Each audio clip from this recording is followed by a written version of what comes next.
How to upload a long video on Snapchat Story. Hey everyone, welcome back to the channel. In this tutorial, I'm going to show you guys how you can easily upload long form videos on Snapchat Stories. But before we get started, don't forget to leave a like down below and subscribe to the channel. Now, let's jump right into the video.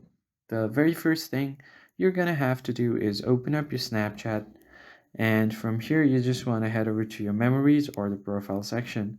Now just tap on the recently added or the photo or video that you want to add to your story. So let me just add this one right here.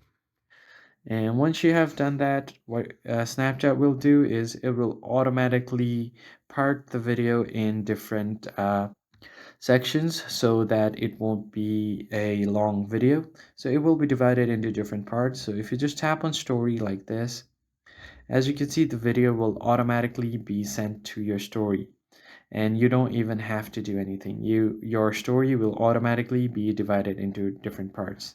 So as you can see, it's saying sending, but what it's actually doing is dividing this entire video into different pieces. So this is the first method. The other thing that you can do on Snapchat is actually increase the speed of the video so that it does not split into different parts. So you could use any editing apps like CapCut and then speed up video so that it will be shorter in length and you will be able to post the entire video in one go. I hope you found the tutorial helpful. I'll catch you guys on the next video. Thanks for watching.